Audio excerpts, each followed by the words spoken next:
Bon, Méditerranée, 13 mars 2026, il est 10h35 très exactement. C'est précis, ça. Et ouais, tu vas voir, le décor mérite vraiment d'être planté avec soin. T'imagines l'air chargé de sel, il y a ce vent hyper violent que seuls les marins connaissent bien. Et là, on a un jeune officier de la Marine nationale. Dans les documents, on l'appelle Arthur pour préserver son anonymat. Pour des raisons évidentes de sécurité, ouais. Voilà. Et cet Arthur, il décide qu'il est l'heure de faire son footing. Donc il laisse ses baskets, il active son appli de course préférée sur sa petite montre connectée et il part. Il va courir 7,2 km en 35 minutes. Une belle allure, d'ailleurs. Très régulière. Un vrai métronome. Jusque-là, tu me diras, rien de bien fou, c'est super banal. Sauf que Arthur ne court pas dans un parc de banlieue parisienne, il court directement sur le pont d'envol du Charles de Gaulle. Ah ouais. Le joyau absolu de la flotte française. C'est quand même un mastodonte à propulsion nucléaire. Sa position exacte, surtout au moment où cet officier pose le pied sur le pont, c'est censé être... Enfin, c'est littéralement un des secrets les mieux gardés de la République. Exactement. C'est une info qui devrait être strictement confinée aux plus hautes sphères du commandement. Tout à fait. Et le contraste est juste saisissant. Le navire est déployé pour une mission ultra sensible, et à cause de ce petit besoin quotidien de se dépenser et surtout d'enregistrer ses performances sportives, la localisation du porte-avions se retrouve projetée dans le cloud en temps réel. C'est dingue quand on y pense. Avec une simple connexion Internet, n'importe quel analyste dans le monde peut déduire où se trouve ce bâtiment de guerre. C'est exactement le point de départ de notre enquête du jour. Dans cette exploration audio, on va décortiquer une investigation colossale menée par Blox News. Une enquête très solide, d'ailleurs. Ouais, hyper solide, elle synthétise et prolonge les révélations de cellules d'investigation comme celle du Monde ou de Mediapart. Notre mission aujourd'hui pour notre auditoire, c'est de comprendre les mécanismes profonds de ce qu'on appelle maintenant les Strava Leaks. Et ce qui est vraiment fascinant dans ce dossier, c'est que c'est pas une énième histoire de cyberguerre, tu vois. Ah non, pas du tout de hacker ensuite à capuche. Exactement. On parle pas d'États surpuissants qui cassent des codes de cryptage complexes. C'est infiniment plus insidieux, en fait. On analyse ici la vulnérabilité humaine la plus basique face aux technologies grand public. La faille humaine, quoi. C'est ça. C'est une collision frontale entre la psychologie moderne, ce besoin qu'on a tous de quantifier, de partager son existence, et la rigueur implacable qu'exige la sécurité nationale. Bon, pour comprendre l'anatomie de ce désastre de sécurité et surtout comment on en arrive à géolocaliser un navire amiral avec une appli gratuite en 2026, faut remonter à l'origine du problème. L'hémorragie numérique, Ouais. Tout bascule à la fin de l'année 2017. en novembre 2017 précisément. L'entreprise Strava décide de publier un truc qu'ils appellent la Global Heatmap, une carte thermique mondiale en gros. Et sur le papier, l'idée marketing est brillante, hein. Bah ouais.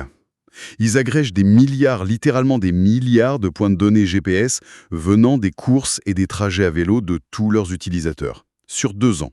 Et ils en font une immense carte lumineuse. C'est super joli à regarder d'ailleurs. Très esthétique, ouais. Dans les métropoles occidentales, ça donne des halos très brillants autour des grands axes, des parcs publics.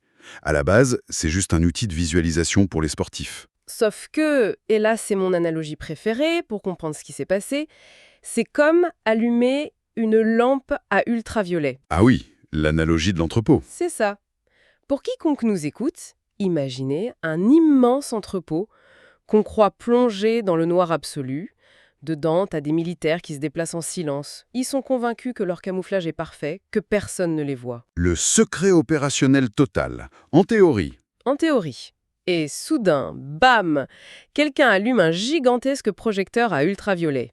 L'entrepôt est peut-être toujours dans le noir, mais chaque trace de pas, chaque chemin emprunté tous les jours devient instantanément fluorescent.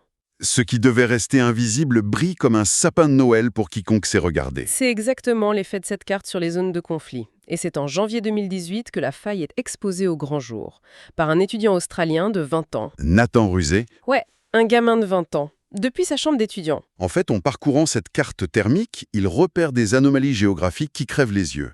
En plein milieu du désert du Sahara ou dans des vallées hyper isolées d'Afghanistan, des endroits où il n'y a absolument aucune infrastructure civile ou réseau classique, il voit des lignes lumineuses très nettes. Des tracés qui forment des boucles régulières. Voilà.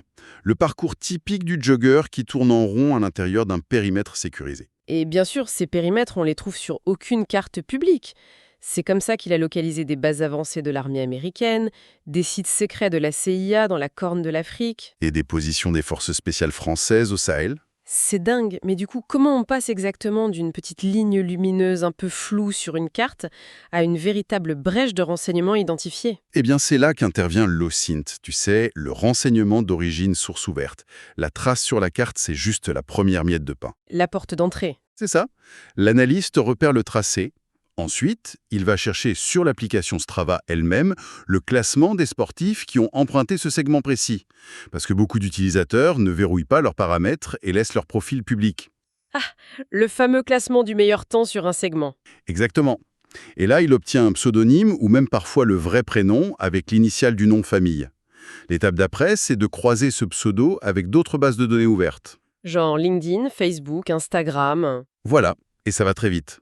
En tirant ce simple fil numérique, l'analyste trouve une photo du gars en uniforme, découvre à quel régiment il appartient, identifie ses potes, sa famille. Et finit par avoir son adresse personnelle dans son pays d'origine. C'est d'une facilité déconcertante. On part d'une trace de footing en plein désert pour arriver direct sur le palier du domicile d'un soldat. Franchement, ça fait froid dans le dos. C'est redoutable. Pourtant, après ces révélations de 2018, la réaction des institutions semblait claire, non ? En France, les états-majors ont diffusé des directives super strictes pour demander la désactivation des GPS en déploiement. Oui, les ordres ont été donnés. On se disait que la leçon était apprise. Mais une base militaire, c'est statique, ça bouge pas. Le vrai cauchemar, d'après les sources, ça commence quand la technologie s'attache à des cibles mouvantes. Et c'est là qu'on observe un glissement majeur dans les années qui suivent. Découvrir une base dans le désert, c'est un choc, ok, mais la base va pas déménager demain matin. Par contre, les enquêtes montrent comment on est passé à l'identification de cibles mobiles hautement stratégiques. Ouais, l'élite de la protection rapprochée française, les gardes du corps du président. C'est ça. Leur mission même, c'est de l'anticipation et la discrétion totale. Ces agents y sécurisent les périmètres des jours avant que le chef de l'État n'y mette un pied. Du coup, comment une investigation journalistique a pu percer une bulle aussi étanche ? Ils ont formellement identifié 12 de ces agents d'élite directement sur le réseau Strava. Et c'était même pas anonyme. Leur vrai nom, parfois des photos claires de leur visage. Incroyable. Le mécanisme est bête comme chou. Pendant leur mission de repérage à l'étranger, ils gardaient leur petite routine sportive. Ils partaient faire un footing autour de l'hôtel sécurisé qu'ils venaient de réserver pour le président. Avec le GPS allumé, Avec le GPS allumé, ce qui veut dire que les journalistes ont pu retracer plus d'une centaine de déplacements présidentiels, de 2016 à 2024, c'est fou. plus de 100. L'agenda de l'ombre de la République est allé sur une appli de fitness. Tout à fait. Ils ont repéré l'hôtel d'Emmanuel Macron en Lituanie en 2020 et même sa résidence ultra confidentielle pendant les funérailles de la reine Elisabeth II à Londres. Face à ça, la réponse de l'Élysée m'a complètement sidérée. Ils ont affirmé, je cite, « Le risque est totalement inexistant ». Fin de citation. Un déni total. Mais lunaire! Comment une institution au plus haut niveau de l'État peut sortir une ligne de défense pareille alors qu'une appli gratuite fait mieux que le KGB en pleine guerre froide? Cette défense, en fait, elle montre une incompréhension profonde de la symétrie de l'information aujourd'hui.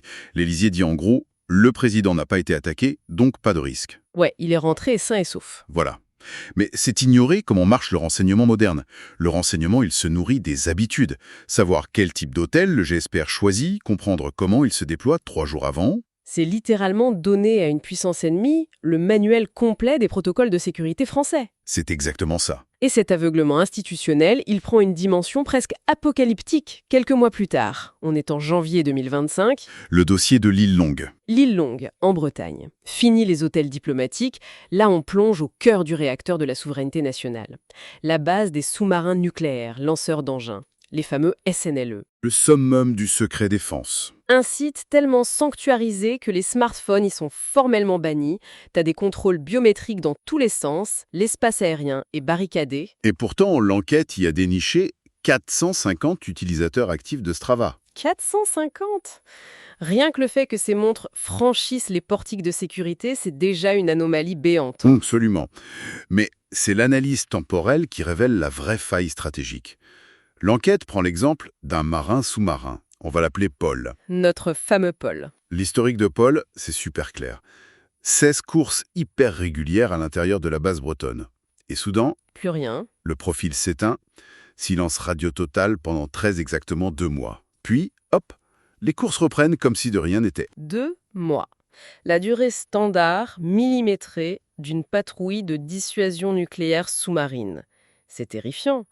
C'est là que l'absence de données devient une info incalculable. C'est ça. Faut bien comprendre la doctrine nucléaire française de 1972.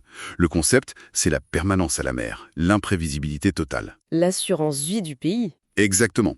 Il y a toujours un sous-marin caché quelque part, prêt à riposter. Ça ne marche que si l'adversaire est totalement incapable de savoir quand le sous-marin part, combien de temps il reste et quand il rentre. Du coup, si un analyste russe ou chinois observe les profils de plusieurs dizaines de mecs comme Paul, Il voit exactement quand ils arrêtent tous de courir en même temps. et il en déduit le calendrier exact des rotations nucléaires, l'édifice entier de la dissuasion s'effrite parce que le vide de données, paradoxalement, crie la vérité. C'est glaçant de voir un outil de bien-être saboter une telle architecture stratégique. Et malheureusement, ce risque conceptuel, il s'est transformé en réalité létale très vite. Ouais. L'enquête nous emmène en 2025, en Russie, pour nous montrer le vrai prix du sang de cette insouciance numérique. Le cas de Stanislav Ridjitsky. Capitaine de sous-marin de la flotte russe. En pleine guerre, alors que tous les services secrets sont à cran, ce type continuait de documenter ses petits joggings sur son profil public Strava. En livre accès. Ses horaires, son allure, ses itinéraires préférés dans la ville de Krasnodar, tout y était. Une mine d'or comportementale absolue. Et ses assassins s'en sont servis. Ils l'ont simplement attendu, au bon endroit, au bon moment. Il s'est fait abattre en pleine course. Cet assassinat, il cristallise parfaitement l'évolution de la menace décrite par les experts. On fait face à 3 strates de risque qui s'empilent. Les fameux 3 niveaux. Oui. Le premier niveau, c'est le risque tactique. C'est l'étudiant de 2018 qui découvre l'emplacement brut d'une base au Niger. Le point A sur une carte. D'accord. Le deuxième niveau, c'est le risque opérationnel. Là, on déduit les routines logistiques, l'agenda des hôtels du GSPR ou les cycles de patrouille des sous-marins. On anticipe les mouvements. C'est ça. Et le troisième niveau, le stade ultime, c'est le ciblage humain létal. La trace GPS n'est plus juste une info technique. Elle devient la signature de vulnérabilité d'une personne précise. Pour imager cette transition mortelle, faut vraiment abandonner l'idée de la forteresse dont on aurait volé les plans. C'est bien plus pernicieux que ça. Ah oui, c'est pas juste un plan volé. Imagine un soldat en zone hostile. Il a un équipement de pointe, il se déplace sans un bruit, il est persuadé d'être intraçable. Sauf qu'à chaque pas, il sème des miettes de pain invisibles. Invisible pour lui, oui. Parce qu'elles n'ont aucune réalité physique. Et si l'adversaire met les bonnes lunettes numériques, les bons filtres logiciels, cette piste invisible devient une autoroute fluo. Impossible à rater. Et elle mène direct à la cible tous les matins à la même heure. L'image des miettes invisibles est très juste. Et ça nous ramène direct à notre point de départ, sur le Charles de Gaulle, en mars 2026. C'est ça qui en fout. Presque 10 ans après les premiers scandales des bases isolées, les interdictions formelles de GPS, elles existent, le scandale des présidences est connu, la faille des forces nucléaires a fait la une, un officier russe en est même mort. Et malgré tout ce passif, t'as un marin français qui court toujours avec sa montre allumée sur un porte-avions à mission ultra secrète. C'est à n'y rien comprendre. C'est le nœud du problème. Comment expliquer une telle dissonance cognitive? Alors quoi? Est-ce que le problème vient d'une faille dans l'application Strava elle-même ou est-ce que c'est l'être humain qui n'arrive juste pas à piger un danger qu'il peut pas toucher? Toutes les sources convergent vers la psychologie humaine. C'est ce qu'on appelle le risque invisible. Notre cerveau, tu sais, il a évolué pour réagir aux menaces physiques, sensorielles. Genre un bruit d'explosion, une odeur de cramé? Voilà, une arme à feu pointée sur toi. Là, l'instinct de survie s'active. Mais une petite montre connectée autour du poignet, elle fait pas de bruit, elle sent rien. On n'a pas de récepteur sensoriel pour sentir les ondes Bluetooth ou les signaux GPS? Exactement. Le flux de données qui part vers un serveur en Californie, le soldat ne le ressent pas. Le danger est purement intellectuel, hyper abstrait. Et à cette faille du cerveau s'ajoute une fracture générationnelle massive dans les institutions. C'est le grand casse-tête des armées occidentales aujourd'hui. Les jeunes recrues, elles sont nées avec l'Internet mobile dans les mains. Pour cette génération, courir, c'est plus juste pour le cardio. C'est une vraie performance sociale. Enregistrer le temps, avoir les petits likes virtuels, faire partie de la commu. C'est leur équilibre, en fait. Et leur demander de couper le GPS, c'est exiger une rupture brutale avec une habitude sociale très profonde. Le pire, c'est que les solutions technologiques existent. C'est pas comme si Strava forçait le partage. Il y a des zones de confidentialité, un mode tout privé depuis 2018. On peut cacher ses footings. C'est vrai. Mais le problème, il est juridique et opérationnel. Ces montres et ces téléphones, ça reste des équipements personnels. L'armée peut pas juste tout confisquer. Difficilement. Ils se heurtent à la sphère privée. S'ils imposent une confiscation totale des appareils perso, ils risquent une crise de recrutement sans précédent. Pour beaucoup de jeunes, la déconnexion forcée, c'est synonyme d'isolement total. C'est invivable. Donc on est dans une impasse. Une impasse de gouvernance, oui. C'est plus de la pédagogie que de l'informatique à ce stade. C'est extrêmement dur de déprogrammer des réflexes ancrés par la société civile, même chez les soldats surentraînés. Franchement, le constat global de cette plongée dans les sources laisse sans voix. On récapitule. Des chefs d'État dont les hôtels secrets sont cartographiés par erreur. Ouais, Le sanctuaire nucléaire trahi par le silence de ses propres marins.